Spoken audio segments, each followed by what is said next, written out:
Aha. So thank you all for coming in time. Appreciate that. Welcome to the second session of the Global Cohort of SAGIE. I'm the founder of SAGIE, which stands for Shape a Great Impact Everywhere. And this is essentially a monthly series where we bring ecosystem builders from all over the world, and we talk about what works, what doesn't work, and how we can solve problems as a collective. And we do all kinds of stuff. Hello, Mibel. Good to see you there. Um, and we talk about all kinds of stuff. Last session, we talked about collaboration models, talent and retention, access to capital, and the regulatory space. We brought about 10 ecosystem builders from 6 countries, and we were able to have really cool collaborative session where we were just talking about different topics and kind of like brainstorming together. And I'll share more about how these things works and what SAGIE is all about and what the foundation of it in a bit. Um, and well, there it is. It's essentially a global ecosystem as a service.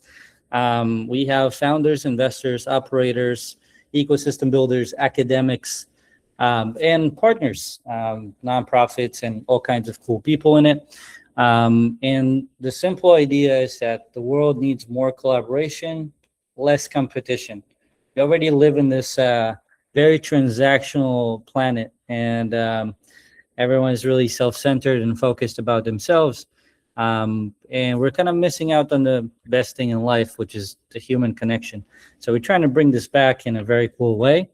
The foundation is based on Superminds, which I will dive into later because it actually relates to today's topic, and open source principles and philosophies of collective work, and positive mindset to turn this global diversity into shared advantage.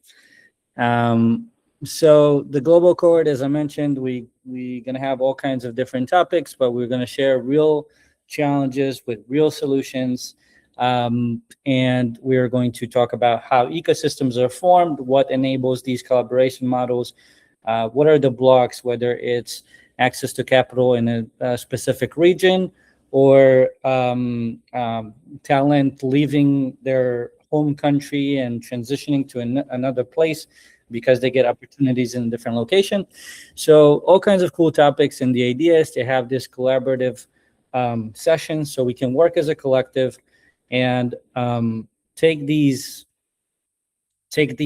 problems and solve them in real life. So one example from the previous session, we had someone from New York. Her name is Sandra, and she's a part of our community.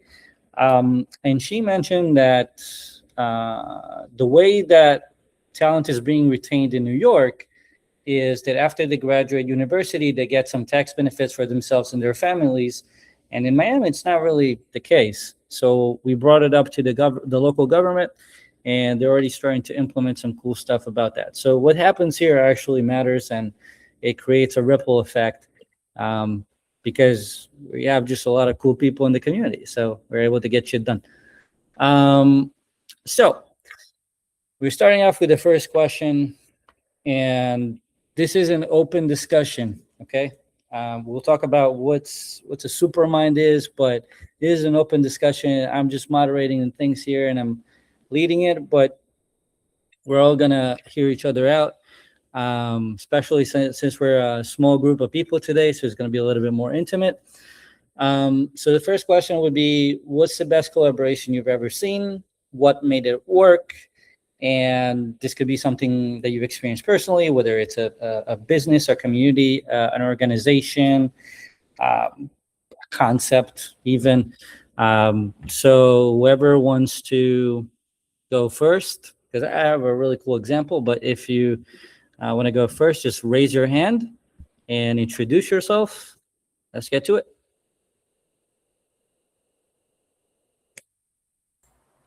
You go first, Iggy. Shit. All right. So there's a whole slide to it, Spencer. Thank you very much. You're welcome. But let me just skip to So one really cool example is OpenStreetMap. Okay. So OpenStreetMap, for those of you who don't know, it's essentially an open source project that has millions of contributors from all over the world. And then there's essentially a lot of data that's being aggregated and collected to one specific platform where people can get access to it from all over the world because it's open source and it's free. And they're able to use these geo information systems and incorporate this for their own use. And the cool thing is that it's not just one particular company or one particular organization that gets access to it. It's a shared common thing, and it actually uses a bunch of modalities of ecosystems. And it's independent on the participants, right? So everyone can contribute to this project, and they can fork it, which means that they can replicate it and build on top of it. So they can build on top of that, have this as a foundation, and to build multiple layers around that. So the question here is that why would someone contribute to someone that they don't own? So that is something like we're challenging the open source principles, which thank you very much, Spencer, but I skipped all that. The open source principle is essentially you have trust, accountability, transparency, contribution, collaborations, and fork friendly. That does not rhyme, but it's basically a model that has been proven very much in the tech world. There are a lot of projects that are the foundation for everything that we use nowadays that are open source, and it creates basically projects that are transparent. Everyone can contribute to it. Everyone can collaborate on it. They can replicate it and do that work, but nobody really owns that that project, for example.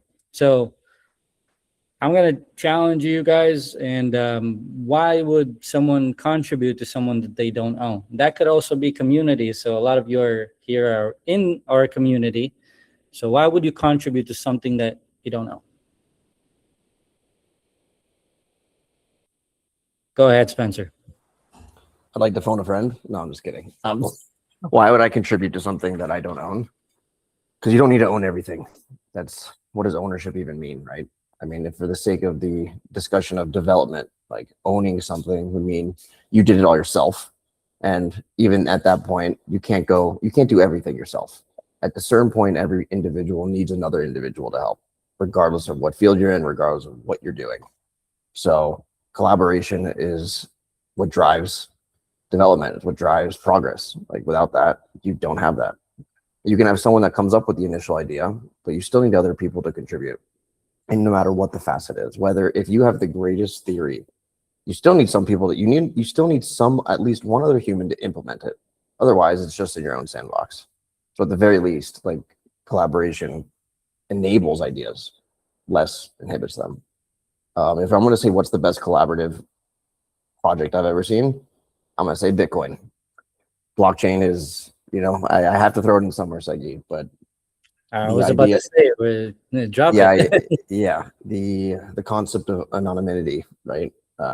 With Satoshi, the idea that everyone could be him is a very V for Vendetta-esque way to live, and I approve of it. Where anyone can believe that they are that person, and like that allows for collaboration to be easier instead of having a figurehead or an individual be the individual that is consistently compared upon, or is looked upon. It enables the community to actually build it, and that's probably one of the largest open source projects ever. I'm sure there's others. You can think of Linux, but hey, Linus made that, but still used today. So Linus made that, but there are hundreds, if not thousands, of distributions that people, implement on top of that, right? It's actually the most used operating system for enterprise by a extreme margin. So yes, huge impact, right?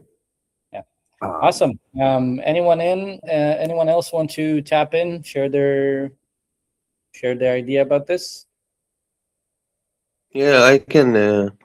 Even I get to this appointment late a bit, but I will try first. My name is Amir.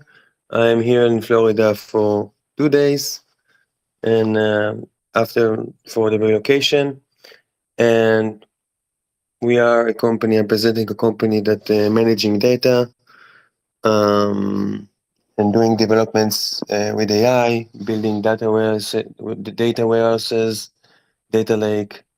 And yeah, so I'm excited regarding like a good collaboration.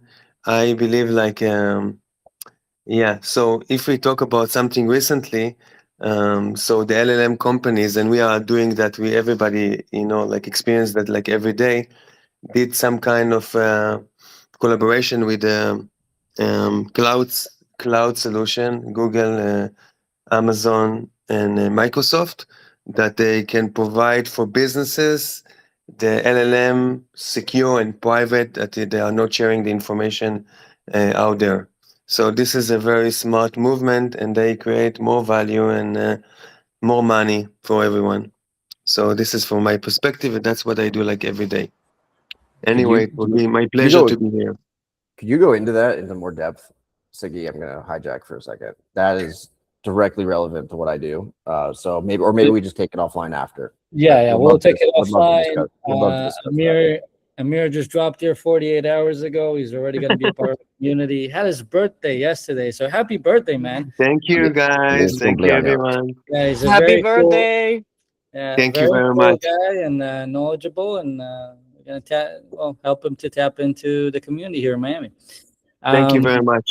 Thank you. course. So anything that you guys feel collaborating, that's the point, but we'll do it later. So, okay, we'll talk about what actually makes it worth, right? Because,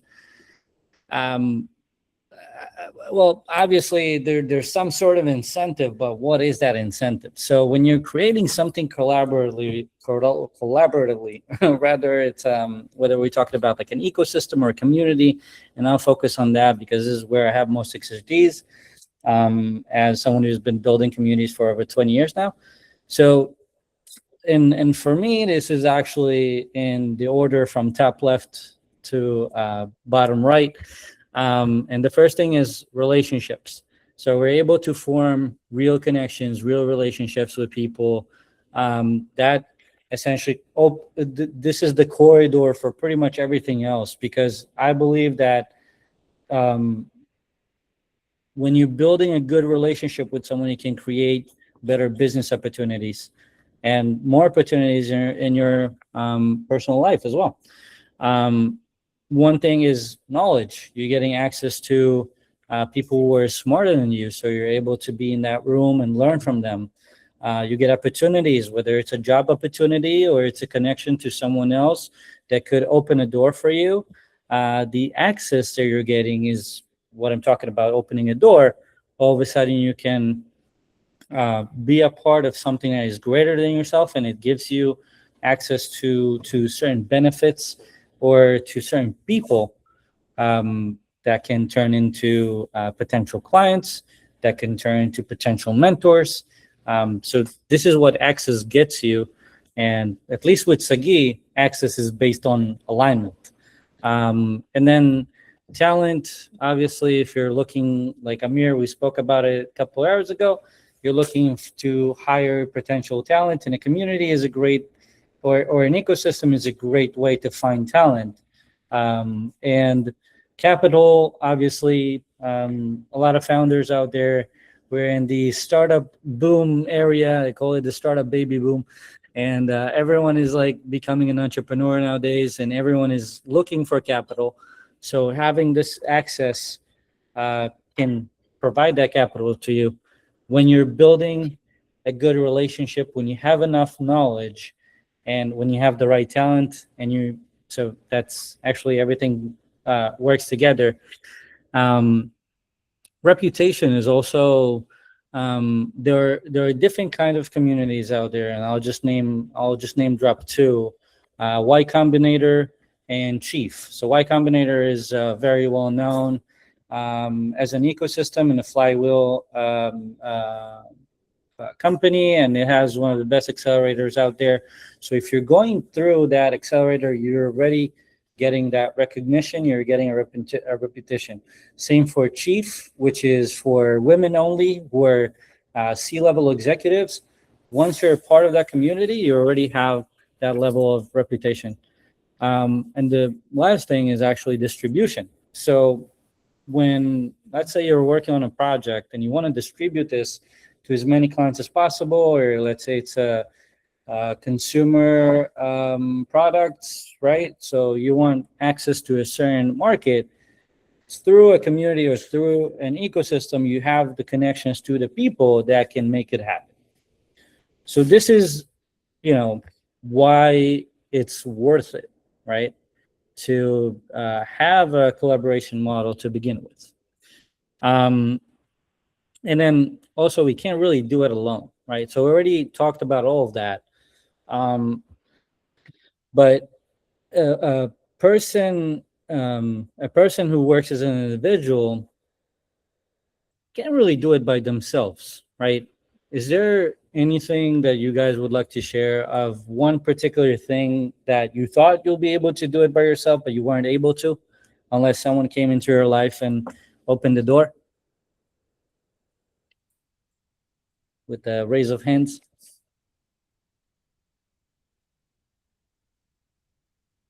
I will give an example. Oh, sorry. No, go ahead. You muted yourself again. Yeah, no, it's okay. I can wait with my comments. It's funny, but I will wait for the other person to Go for raise it. the hands. Yeah, Go please. for it. So I really believe that think about it. You can develop like a crazy car to the moon that drive to the moon. Okay, it will cost you $1, but if nobody knows about it, nobody will buy it for you, and then it got lost. So the idea is that how make the other people to buy it, how you expand, how you market it. And this is, you need people, you need good people with you. So if you have the best, amazing product in the world without like your team, without like marketing, without like people, without energy, it's worth nothing.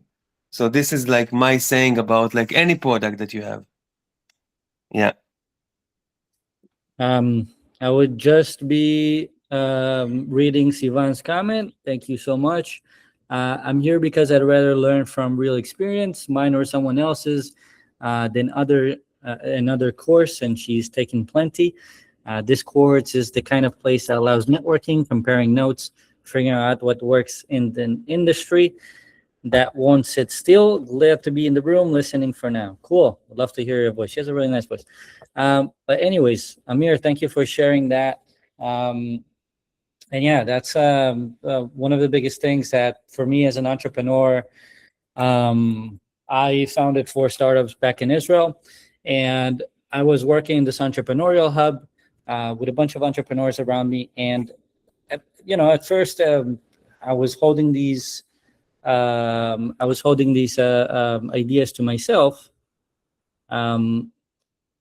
But then I started sharing those ideas, and I was able to shape and mold them into something that it couldn't be what it was or what it could have been without sharing it with other people. Some ideas I put back in the drawer. Some ideas are just deleted entirely, and some of them I was able to add multiple things on top of that layer. So that's my 2 cents. Spencer, I would love to hear from you. Yeah, I mean, where I'm at currently, without collaboration, again, sort of alluding to what I said earlier, you can only go so far alone. And like, no matter how great an idea is, unless other people can utilize it, then it's just an idea. So I currently, like, where I see collaboration is I'm currently in strategic pilot partnership programs across a wide range of different verticals for Ouroboros, which is my company. And without that collaboration of understanding of what they need, what do I need, what do we both need from each other in order to move forward, it would be impossible to develop the right product to like see how it actually fit. So just something I'm dealing with right now. I'm grateful for it. That was always my strategy, was to go to market with that versus just some blast, some marketing spend. I always preferred to work with those who are already working on similar and like-minded projects. So that's where I'm at. Great. Yeah, the power of design partners is something that a lot of founders are missing out on. And again, that's, I guess, coming sometimes from anxiety that they're gonna eat from someone's plate. They're gonna be competitive. They might steal their idea or whatever it is. But sometimes the right design partner can help you validate your idea and actually push it forward. So on that topic, I would like to say it's sort of the way that I approach collaboration and partnerships is I call it like quadruple win game theory. Like everyone in the chain should be able to win. Like there doesn't need to be a loser in the interaction. Starting from the farthest on the left being, the partner's client, like they win because their provider wins, and like the provider wins because they receive something new just as much as my party wins. Touch upon this right away, by the way. So this is actually referring to this slide, which is how much do we actually need each other? And there are different kind of collaboration models, and they're not all the same. And it really depends on like the participants and how much they're dependent on one another. So, for example, transaction, which is something that you just mentioned, this concept of I need something from you. So you have a client and you have a provider, right? When you're looking to get a good service and the service provider wants to provide a good service, when you're making that handshake and you're essentially connecting over a transaction, but that is a transactional thing that both ways want to be successful. On partnership, we're more talking about creating something together side by side. So every person contributes and complements what they're bringing to the table. And this is something that, welcome back, Mabel. And this is something that can go a long way. And we've seen this at least in the startup world with co-founders that either fail or exit their companies together, and it's like a shared win, right? So that's in terms of partnership. When we're talking about a collaboration, this could be two entities that are already existing and they're supporting one another in order to achieve a similar goal. So for example, events are a great example for that, because there's an event host, they want to bring their community together or they want to generate some more clients, and then a sponsor would want to get the recognition, tap into this, get access to this community, for example, to start developing some relationships or just putting their name out there. So that would be on a collaboration side. And then an ecosystem is that there's value that comes from the network itself. So this is something that is always coming up from the community or network, or even an organization that just keeps on bringing value to its participant, is essentially what we're trying to do in our community. I'm just going to skip the open map. Thank you very much, Spencer. I appreciate that. So I mentioned the word Superminds before. And the Supermind is a group of people that can collaborate with one another. I'll just touch upon this and then we'll dive deeper into that. But essentially, it's research and a concept that was developed by the Collective Intelligence that was founded by Thomas W. Malone. He's an MIT professor that he's an MIT professor that basically came up with the idea. And they were researching on how different kind of AI are able to interact with one another. So this is something that we're mostly known as MCPs and agents. And the best way for me to describe it is if you can imagine three groups of people that have some diversity, which means there's men and women, and every person within that group is unique, right? So they have their own skill sets, they have their own expertise, feelings, thoughts, emotions, beliefs. Everyone's unique. When they start working in collaboration, they form something that is greater than themselves, and it's essentially a higher form of intelligence. So that would be creating a team, community, organization, company, economy, or society, right? When you're putting all of these groups together, these decentralized groups, and you're connecting all of them, you're creating an interface to connect all of them, you're forming a higher source of intelligence called the supermind that is measurably more capable than any individual inside it. And there are a lot of modalities that were built into this research. And I'll just name a few that in order for this to work as a collective, right, you would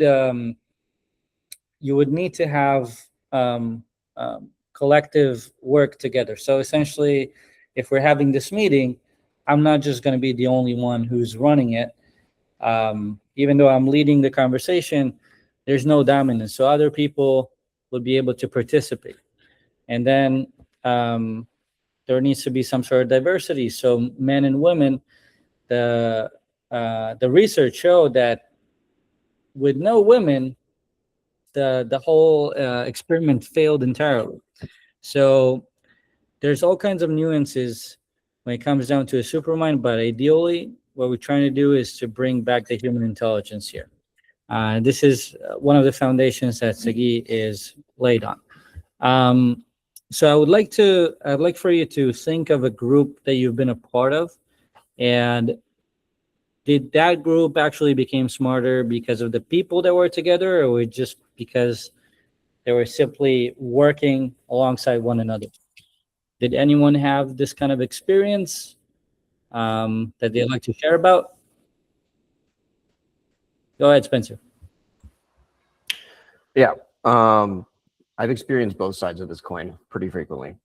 I mean, when you have a group that is tasked with executing a task, right, for work, for example, that doesn't mean that the group grows as a group, or individuals can grow within that group just based on their experience of performing the task. But it doesn't mean that they grow collectively. When you have a group of individuals working together for a shared purpose and cause, that's when I've seen the most amount of growth occur, because it is more of a passion, less a task. For example, here in SAGIE, I'll give you a little throw you a bone. I've met some incredible individuals through you and through the community, and that's allowed me to grow myself. And themselves, those who I've spoken with have grown. At least I can speak partially to some of them, maybe not all of them, but those that I've had continued conversations with, it appears to be so. And I think that's just based on the environment that you've produced and that you strive to build here at SAGIE. So I appreciate you. Thank you. Appreciate that very much. So the next thing that I would bring up, and guys, if you'd like to participate, feel free to do so. There's no shies in the room. You all are business people, so feel free to tap in. Now, generally, the global cohort will bring people from different kind of regions. And there are different kind of things that, there are different kind of things that work in one region and doesn't work in a different region. So just to give an example,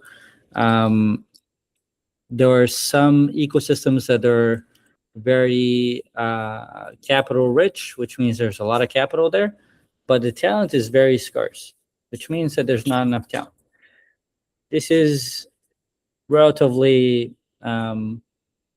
accurate to Miami, because there's a lot of capital that flows here. Every hour, there's about $4 million that come into Miami, but talent doesn't really stay within the Miami ecosystem, And especially after they graduate, they fly out to a different location like New York, Boston, Colorado, Austin, Texas, because the tech ecosystems are a little bit more advanced there. There's more enterprises, which means that the salaries are a little bit more high. And then I guess also the cost of living has a big side to it. There's not enough benefits here in Miami to keep the talent retained here. So a lot of cool subjects we Language. dive into. Language. Majority of the people here speaks Spanish compared to English, which is very surprising. But yeah, so there are a lot of things that work in certain ecosystems, things that don't work in certain ecosystems. So here we're trying to kind of like understand what works and what doesn't work, and learn from different regions. Um, another example would be here.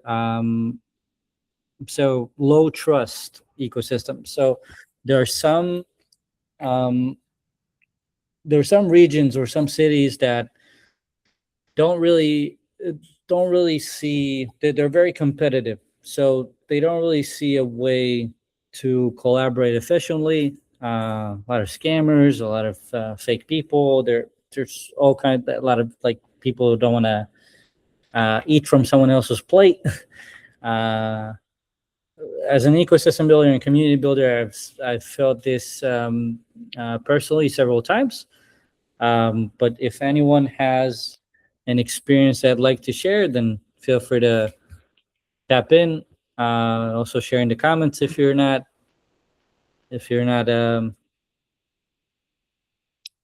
feeling it. Spencer, I know you want to say something. You always want to say something. No. Okay. So got you. Got him. you got me. All right. So can you build collaborations without trust?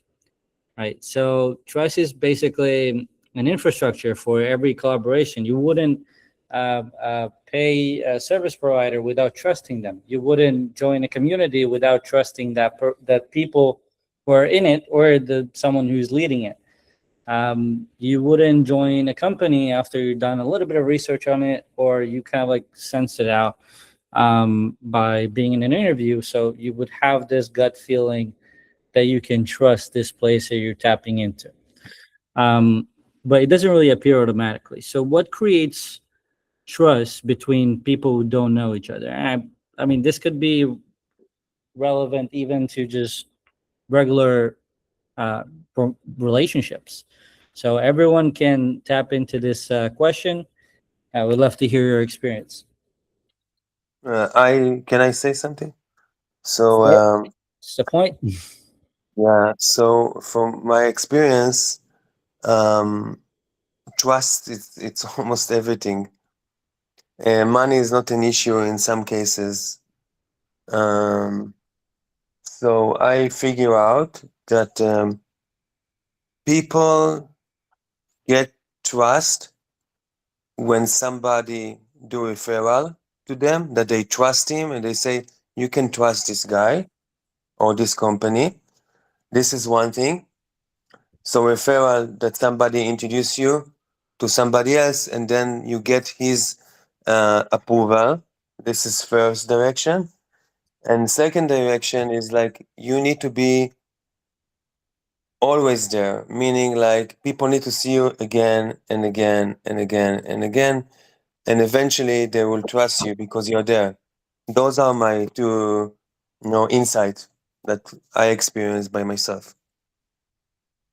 Awesome. Thank you so much. So, I so I think what you mentioned, the referral, is something that also I'm trying to practice religiously in the community, is referring people to one another and making this introduction. So when you do the when you do this introduction, it actually removes quite a significant amount of this barrier at first.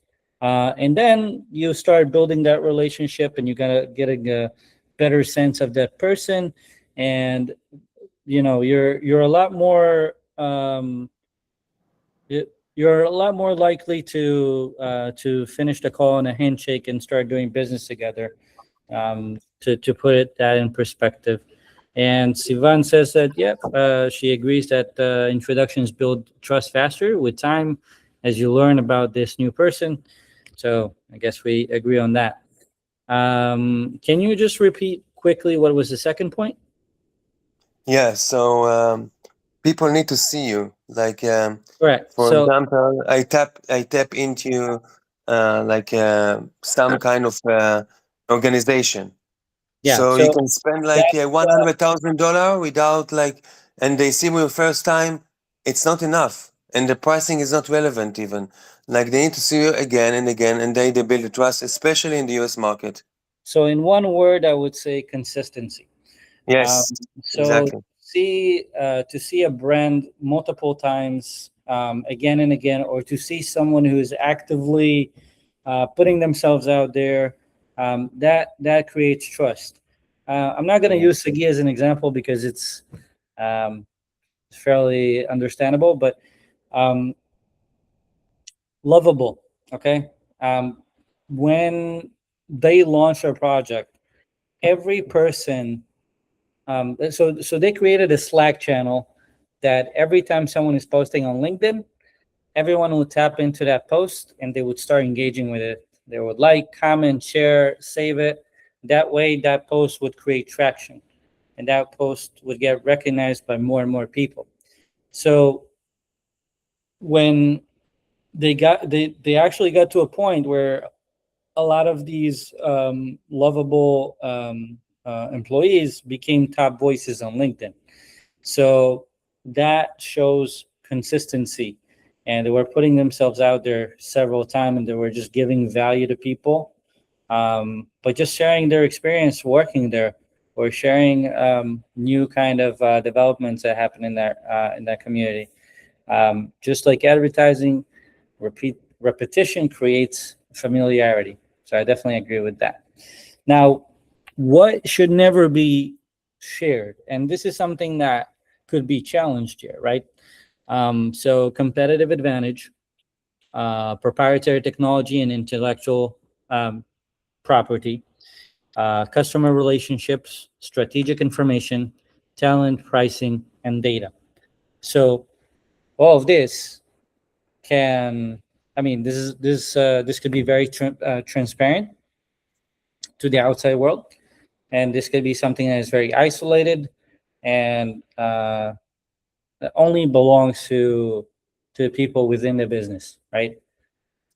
I believe in transparency to an extent, but what do you guys think is like? Hell no, I'm not sharing this with anybody.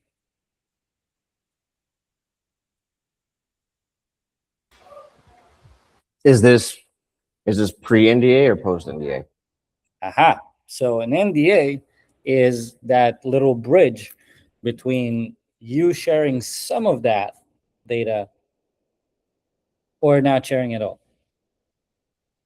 Do you believe there needs to be an NDA when you're sharing a proprietary data or any of these topics on the list? Not for all of them, no. But some of them, yes. Okay. Certainly. Would you like to I mean, elaborate? and it's unfortunate that the world is that way. I wish it could be just handshakes and being trusting another's word. It's unfortunate that that is not the case.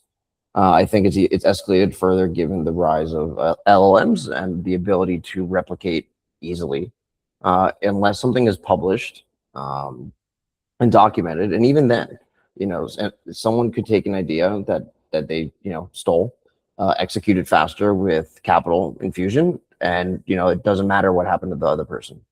And that's just an unfortunate way that the world works. I'm not saying I abide by that. I disapprove of that, vehemently. But the things that can be shared, and I can just give you an anecdote how I go about it. So the way I approach partnerships is I'm outbound, so I will just find someone on LinkedIn or through you, SAGIE, right, where we see an obvious connection. I do a little write up on it and submit like, hey, I would like to connect to discuss with you. I see value between X and Y. you go through the motions, and like you disclose what you're doing, what you're working on, and the like, you know, if they ask for pricing, why you can't share pricing. If they ask for talent, there's no reason why you can't share that. For data, I think it's going to depend on what kind of data, because data is a pretty broad word, the category. Right. If it's something that is sensitive, then it could just be, you amend it to where it becomes non-sensitive data. You know, you filter what you have into a means which that can be digested and is non-damaging. IP, when you discuss your product, you're going to inherently be talking about your IP. Now, what does IP even mean? Like, what you don't share is the means of which that the actual, like, the equation, if we're talking like math, like the equation, how you achieved what you're doing, but you can explain like what you are doing. But if you give them everything without an NDA, like that just opens a door to a lot of issues. And again, it's unfortunate the world is the way it is, but like there has to be a distinction between here's what I'm doing and then here's how I did it. Like I think those are the two splits. Competitive advantage, that seems pretty normal. I don't see why that would be hidden. Again, coming from my own position, I know that there are markets where the competition landscape, like depending on one's moat, could change, and like that could be detrimental. But for me, it's not. That could be for companies that are currently in stealth, right? So they wouldn't want to share their competitive advantage, because then you know, a big whale can just you know. Well, then they're not that competitive. The what? If they don't, then they're not that competitive. So for example, some I mean, it's very dependent. Some companies are waiting for a patent before they can share what they're working on. This is why the whole stealth. But a patent is similar. A patent would go in the same line of thinking as an NDA.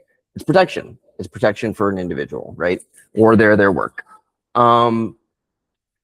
But now I would put them under the IP, right? The intellectual property. Okay, awesome. Category. Anyone else want to share their opinions on this, or are we gonna tap into the next thing?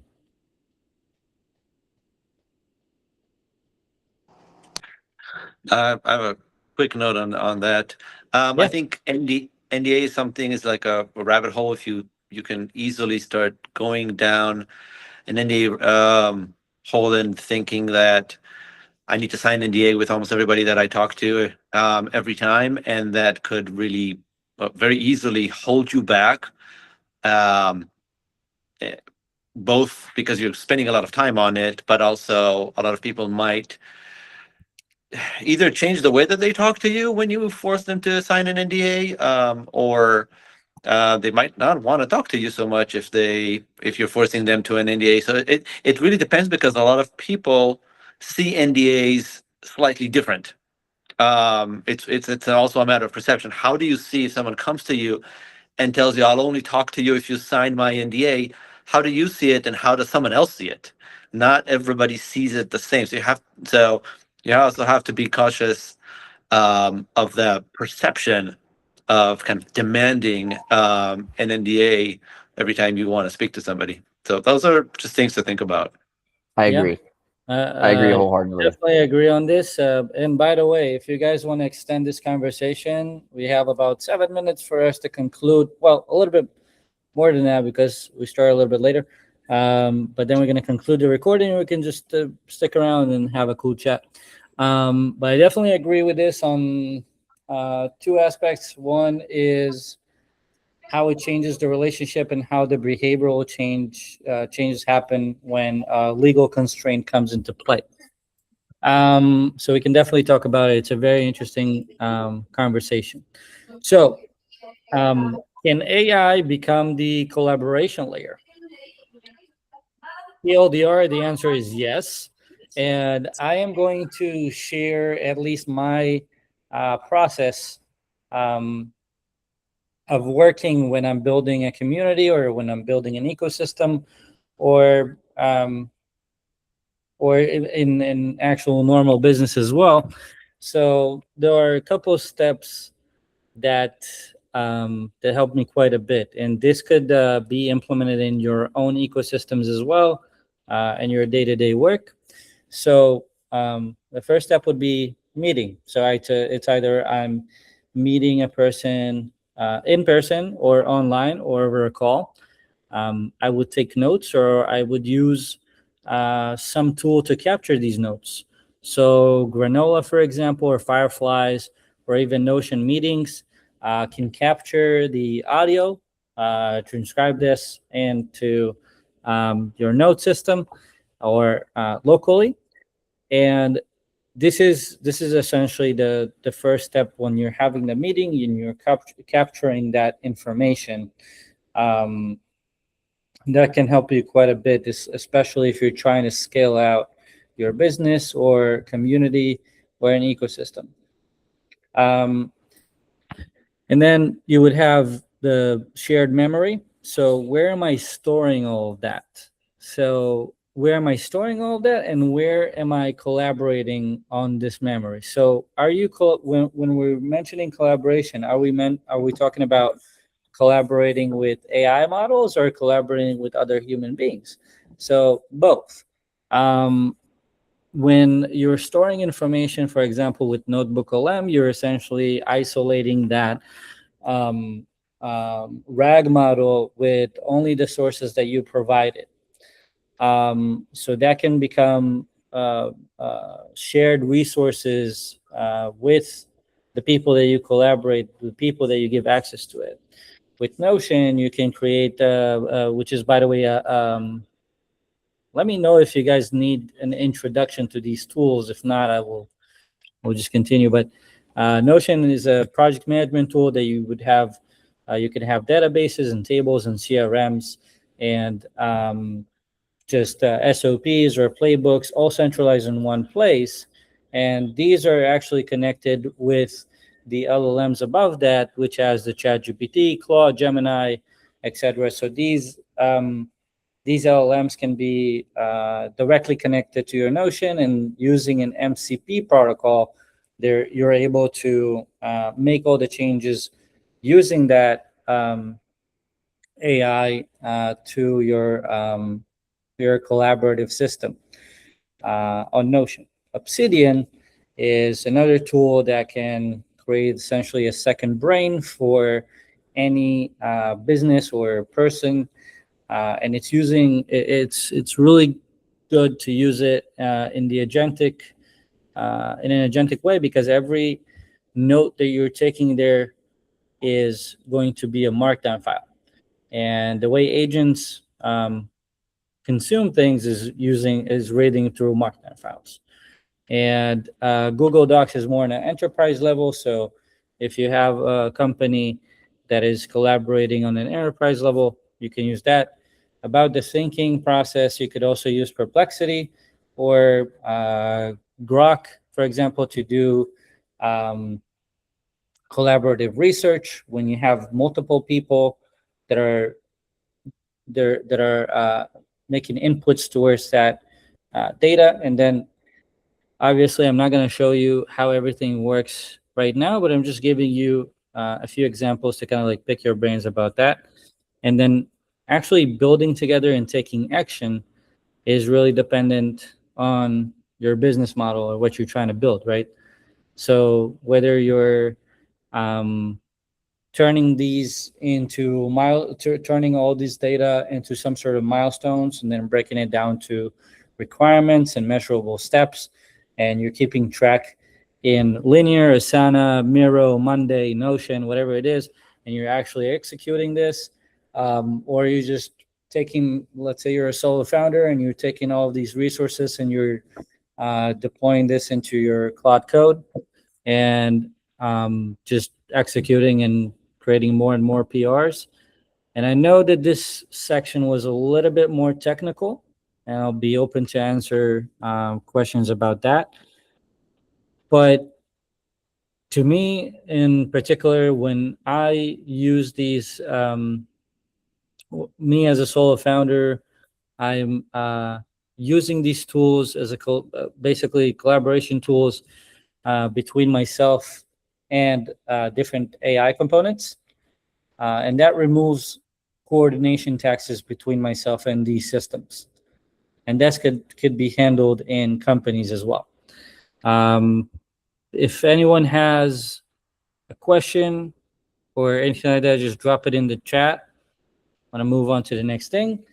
And this is a little bit more interactive, is how do we actually start a collaboration model? So let's say that we have 3 types of organizations or businesses that want to work together. What would be the first thing that you would do?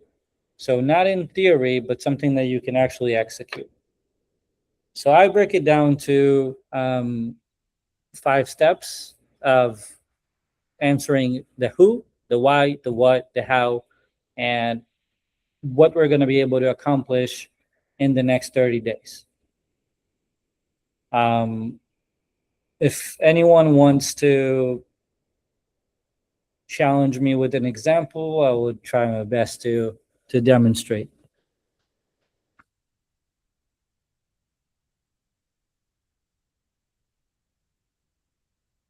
Spencer, you don't want to challenge? I challenge you why you don't have the other W's. The what? You have who, what, you're missing when and where. That is 5 W's and an H. well, thank you for adding more W's, more wins in my life. But no, I'd rather to keep it simple, because the where, at least for me, is negligible, and the when is how much we can accomplish within 30 days. So I would look. First of all, I would like to start with a hypothesis to understand like what the group is going to be able to accomplish in the next 30 days, and then when I have a certain idea, I can actually set a deadline and break it down into the milestones that I was talking about before that. I think I think I was more to asking continue, like challenging in terms of give me a type of business or a type of organization that you like to collaborate with, and we can try to use this framework.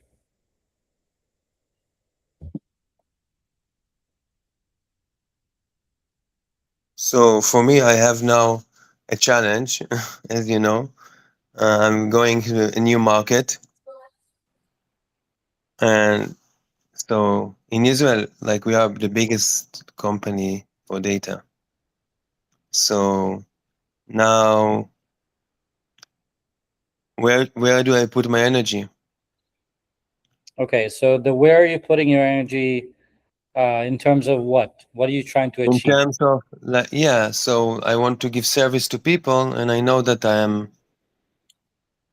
I will give them like best service, good price, and professional people. Yeah.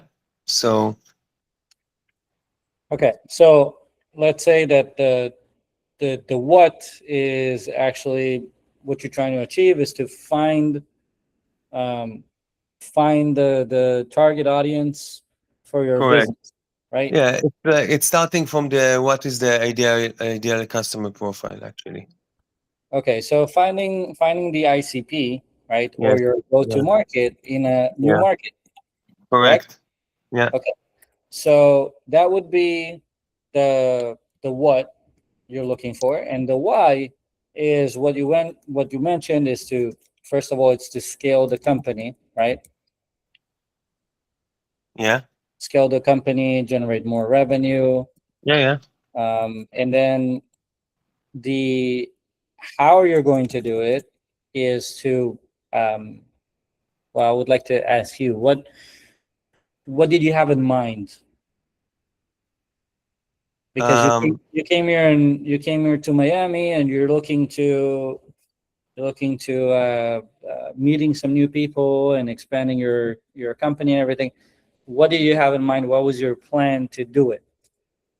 So I just imagine that today with the craziness of the AI, everybody wants to be improved and improve their businesses.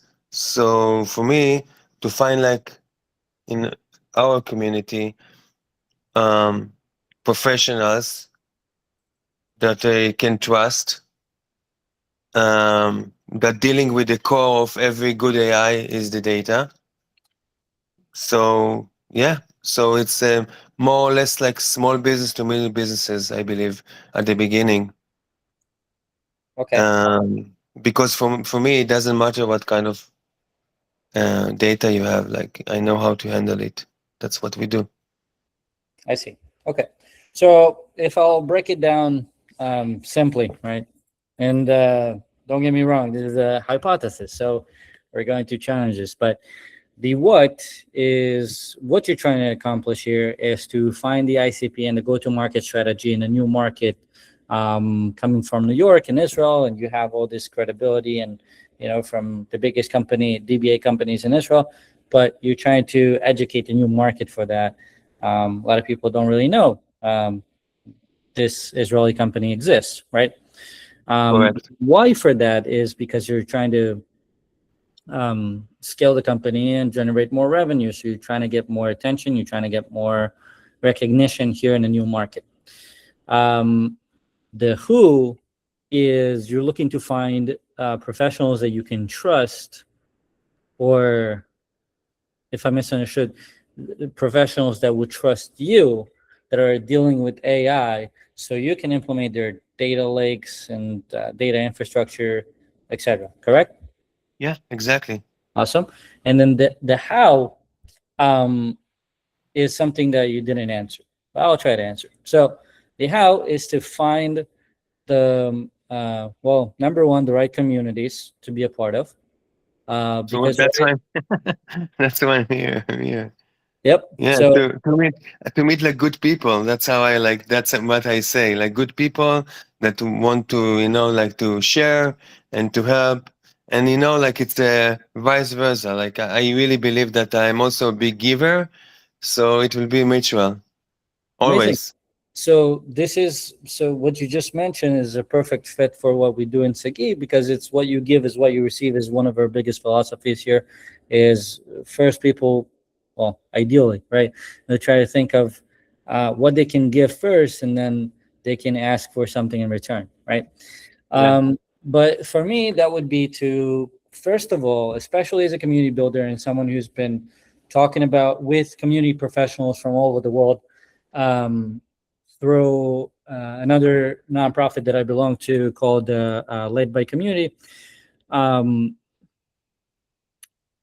Marketing nowadays is actually done through people and not necessarily AI advertisement on social media and stuff like that, because you're you're in a very dense market and you're trying you know you're trying to compete with so many other people that are trying to do the same thing, right? So It's even getting more complicated because today you you need like real things, like because like today like everything is automatically by like agent AI phone calls, people connect you on LinkedIn.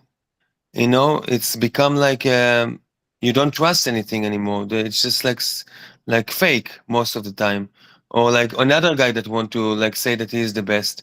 So then it's coming to a personal relationship, communities, you know okay. and so on. And I think, yeah, that's pretty much what I recommend to pretty much every other person that I talk to when they're trying to establish themselves in a new market, or they're trying to just get more recognition, generate more clients, is get to know people. When you're starting, there's a whole process to it, right? It's very psychological too, because when you become a part of a community, you start being engaged. Um, you're putting yourself out there. Your name is actually being imprinted in people's heads, and then you get more and more recognition and you get more trust, right? It is a longer process, but that process will generate the right well, it will get you to your goals. I just say slowly but surely. Okay. So we can talk about this in a different chat or I after would we love to. Would recording. love to. We um, have here like a sweet kid there. We can't ignore him. Here, Yeah, no? this is Rex. He's the sweetest baby of all time. You got to start them young, right? Yeah. This is Rex. This is Rex. Hello. So one more is adorable. One more thing that I would say is that what could this group accomplish in 30 days, right? So let's say, for example, we have 7 people, including myself, in this chat, right?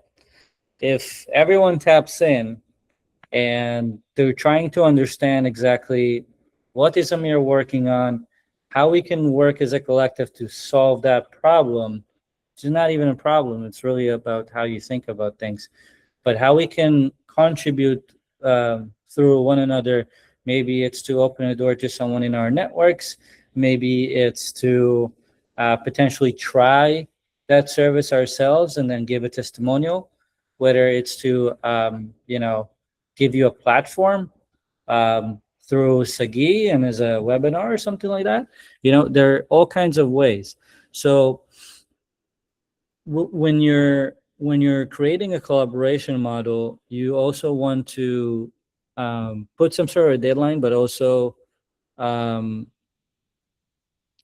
setting yourself a goal with some sort of deadline, so you can understand, okay, how do I break it down to these milestones and accomplishing them?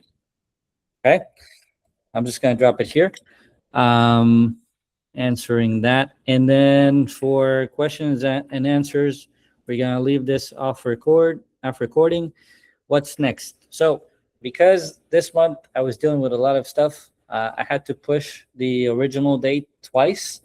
So we're going to have another session by the end of August, August 30th, 1 p.m.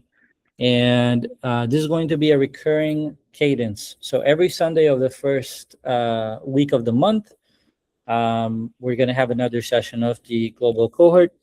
And the way for us to stay connected, if you're not a part of the SAGIE Echo community, I will send you an invitation to the Seekers group. This is actually the first tier and the first step into the ecosystem.